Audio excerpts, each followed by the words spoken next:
उसने महिला की लाश के गले से सोने का रानी हार निकालकर अपने गले में डाला। फिर उसने उस लाश के हाथों में पहनी सोने की चूड़ियों को उतारा और अपने हाथों में डाला। सजी धजी लाश के माथे से मांग टीका निकालने के बाद वो इटलाने लगी। गले में सोने का बड़ा सा हार लटकाकर, हाथों में कंगन, माथे पे टीका पहनकर वो खुद को महारानी समझने लगी।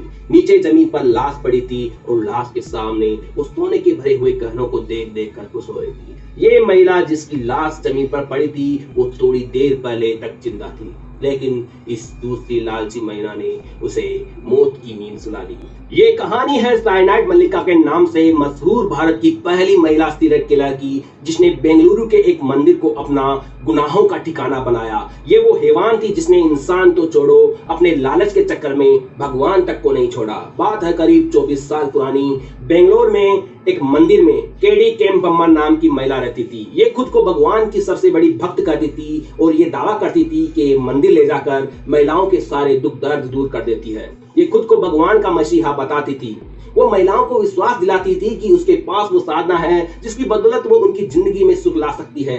केडी केम्पम्मा मंदिर में पूजा पाठ करती, लेकिन इसकी नजर मंदिर में आने वाली उन अमीर महिलाओं पर होती।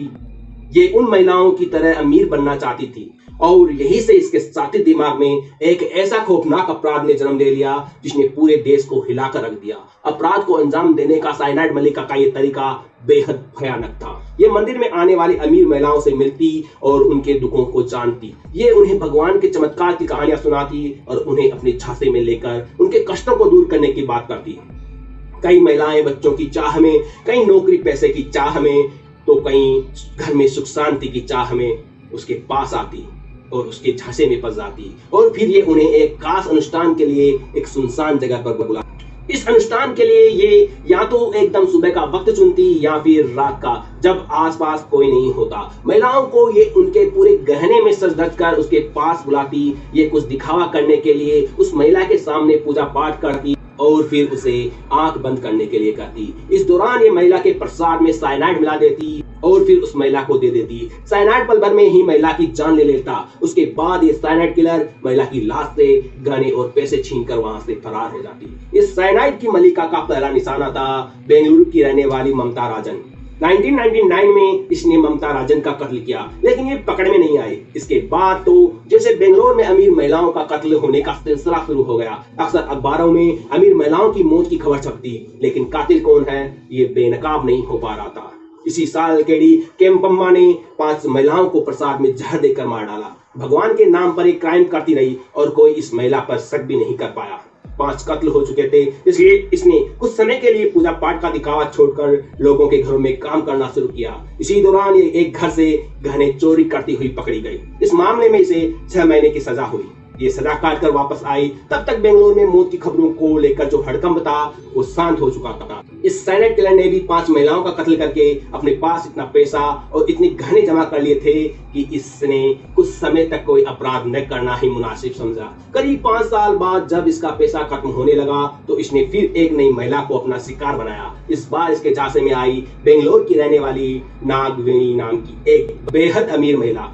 उसी पुराने अंदाज में इसने पूजा पाठ और एक खास साधना करवाने के लिए इस महिला को एक सुनसान इलाके में बुलाया और उसे साइनाइड देकर मार दिया। एक बार फिर बेंगलुरु में दहशत फैल गई। महिलाओं में फिर डर बैठ गया। ये साफ था बेंगलोर में सीरियल किलिंग हो रही थी और साइनाइड किलर फिर से लौट आई है। पुलिस ने एक बार फिर पुरानी फाइलों को ओपन किया। कत्ल ठीक वैसे ही हुआ था जैसे पिछली 5 महिलाओं का हुआ था। अब ये मामला बेहद चैलेंजिंग हो गया था। मरने वाली सारी बड़ी घर की महिलाएं थी। छानबीन शुरू हुई और इस बार ये साइनाइड मल्लिका नहीं बच पाई। 2007 में पुलिस ने केडी केम्पम्मा को एक बस स्टैंड से गिरफ्तार किया। पुलिस कस्टडी में इसने कबूल किया कि इसने 8 महिलाओं को प्रसाद में साइनाइड मिलाकर दे दिया और ये अमीर बनना चाहती थी। ये उन अमीर महिलाओं की तरह ही दिखना चाहती थी और इसलिए इसने इस खौफनाक रास्ते को चुना। केडी केम्पम्मा का जन्म कर्नाटक के एक गरीब परिवार में हुआ था। बचपन से ही ये अमीर बनने के सपने देखती थी, लेकिन इसकी शादी एक दर्जी से कर दी गई।